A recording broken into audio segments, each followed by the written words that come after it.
So when I signed up to do this a few months ago with Brady, I'm working on this new book on tuberculosis and kind of the attempt to cure TB. And I thought, oh, well, I'll just do a sweep of how location matters in infectious disease. And it turns out that if you want to do a presentation on infectious disease through location, it's pretty much the history of the world. So I thought that was probably a bad idea. I'm not going to be able to fit the history of the world into 20 minutes. So instead, I thought I would start very local and just try to narrow in on this idea of kind of what, how powerful location is in disease. And I want to start out right here in San Francisco. So there's this awesome story that really tells the story about how location matters.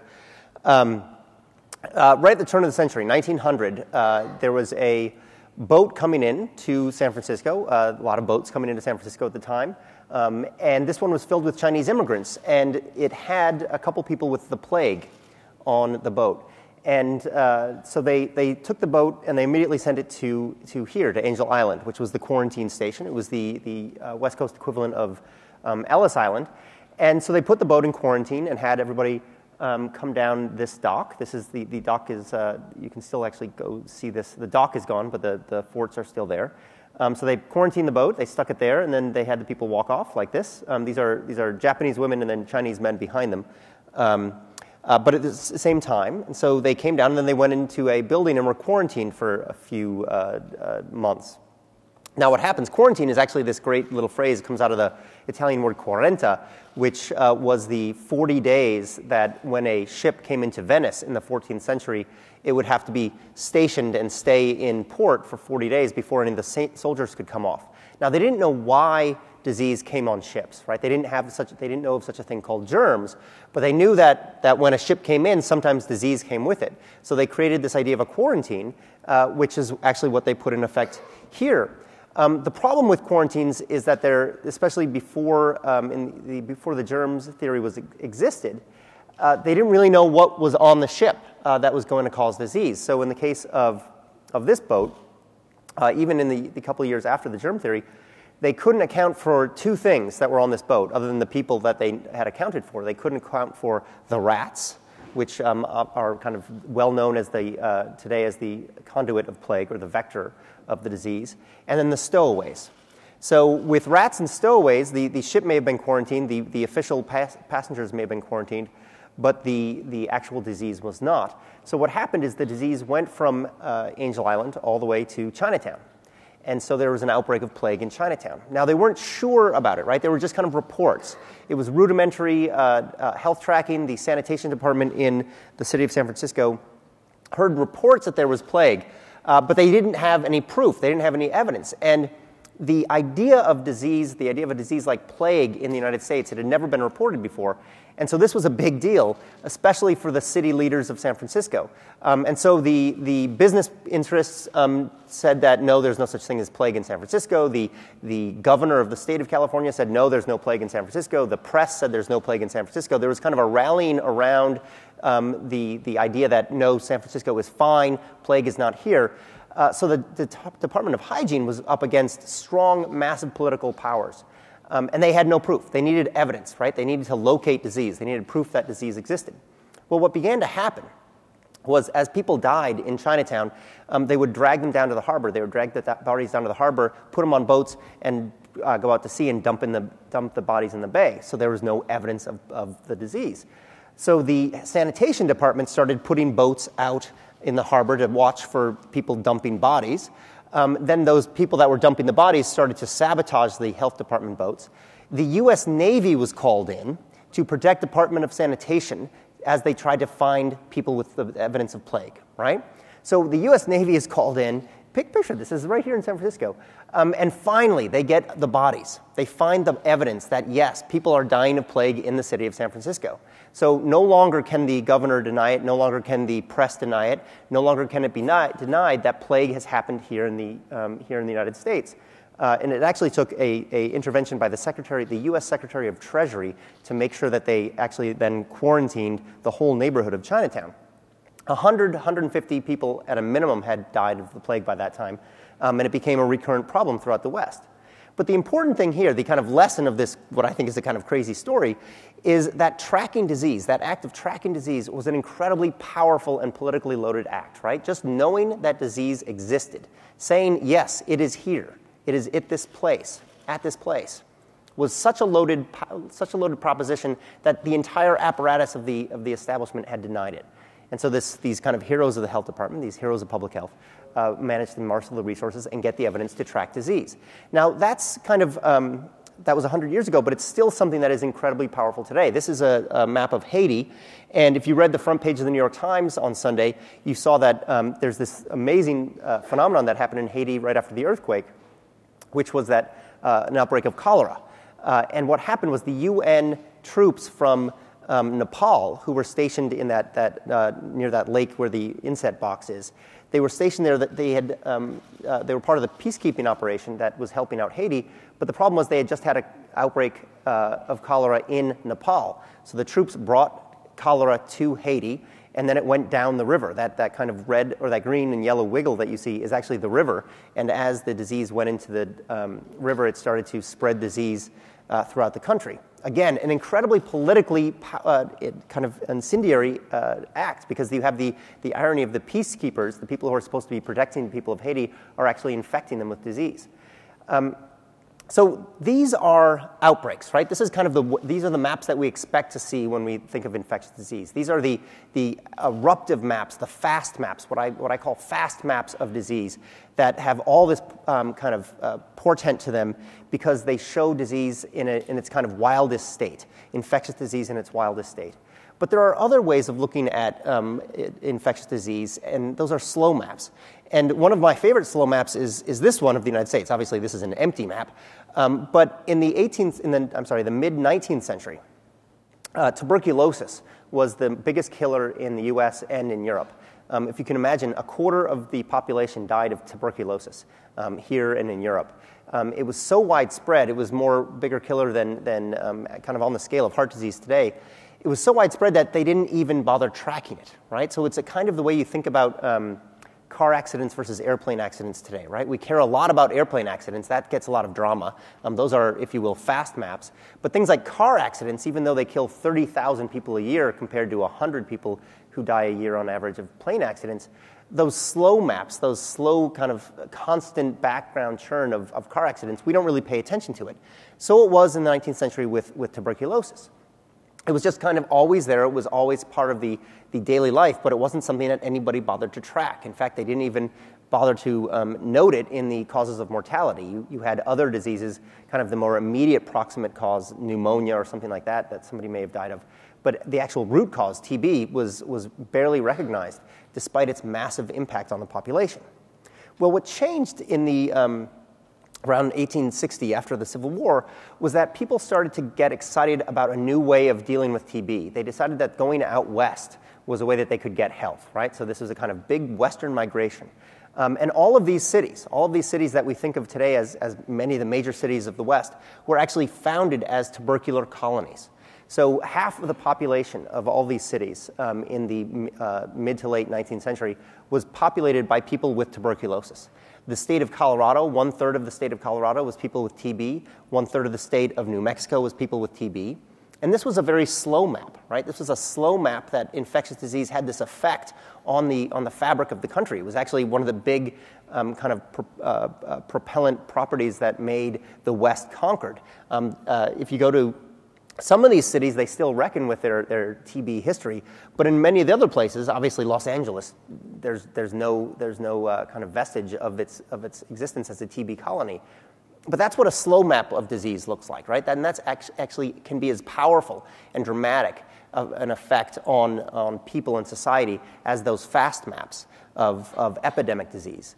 This is what happens when endemic disease spreads. And it's spread not because it's being passed necessarily. What we're watching is not the passage of the disease, but we're watching the impact of the disease on people's behavior in other ways. So that all changed in 1875, in 1881 specifically, when this fellow, Robert Koch, a German scientist, identified the bacteria tuberculosis, the tuberculosis bacteria. And he created a different kind of map. He created this map. This was a drawing of the bacteria in the body. And this was incredibly radical, right? Think about this thing as a map, and you can start to see the power that this idea held. What this meant was that all of a sudden this disease that was just kind of this constant churn of daily life, but had no known cause or origin. They thought it was hereditary. They thought it was something that you got because you were slothful. It was actually caused by germs, right? So this was the germ theory. This was the actual point when the germ theory was almost irrefutable because you could see it. And Koch actually was this great pioneer in other ways. He quickly shifted from making drawings of bacteria to pioneering microphotography. So he worked with the Zeiss company to create lenses that could actually photograph bacteria, which was even more convincing in terms of locating the agent of disease. But so the idea of the germ theory, the idea that something out there causes disease, was a radical notion. The idea that disease could be tracked not just from person to person, but on a molecular level, was incredibly powerful. Even more powerful was this framework behind the act, was what Koch called his postulates. You don't have to read them. They're rather unintelligible unless you're a microbiologist. But this was the powerful thing here was there were 4 discrete principles by which you could identify disease. You could locate disease. And by creating this framework, by creating this, what in effect is a platform for discovery, Koch turned upside down the conception of modern science. So in the next few years, you had all of these diseases, all of these things that were the bane of modern existence, identified, isolated, located, discovered, and in many ways treated. So some treatments became possible because of this, but more it was just the idea that these things were not just part of cause because of your moral character or because of things like miasma, the kind of flow of the air, but a specific germ, some identifiable, locatable germ, bacteria, that could be identified, was an incredibly powerful act.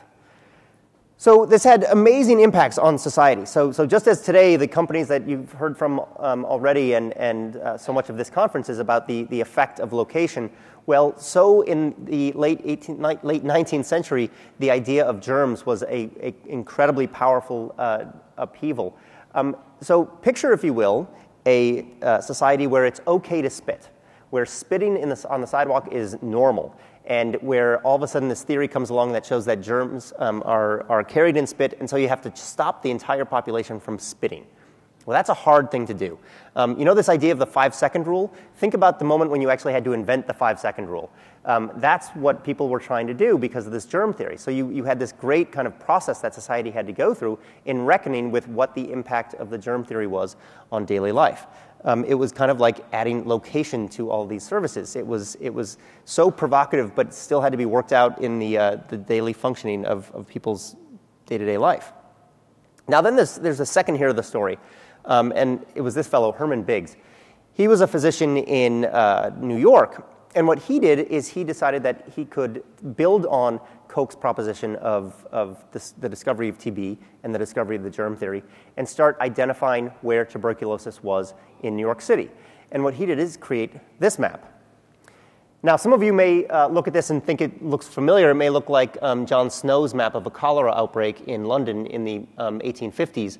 And it does. It's got a similar grid pattern and dots on the map.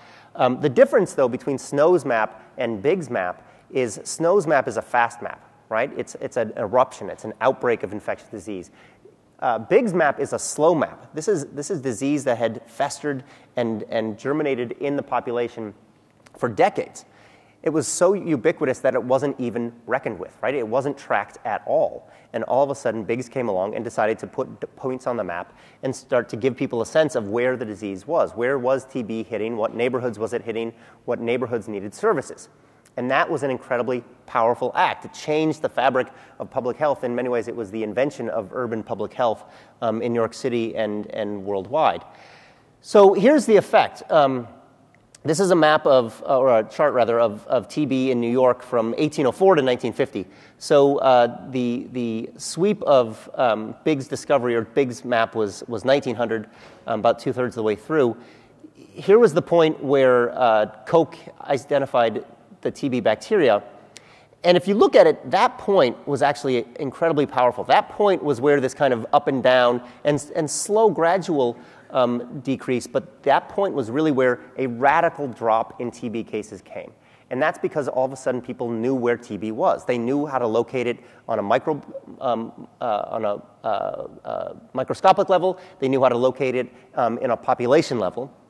And then it really started dropping way down. And what's important also about this chart is that it leads up to 1950. Well, the 1950s is when antibiotics came along, right? So we presume, or we kind of are told, that antibiotics are the vessel that was really the thing that helped us defeat infectious disease like TB, but in fact it wasn't. Antibiotics came along and helped push that curve down even further, but it was the mere knowledge of where disease was. It was the idea that disease could be located that was so powerful. It was the idea that if you got too close to somebody, you could catch one of these diseases. That was powerful. That was what caused that chart to drop off so far. And this was the idea that Biggs propounded, was that actually you could actually purchase the infrastructure.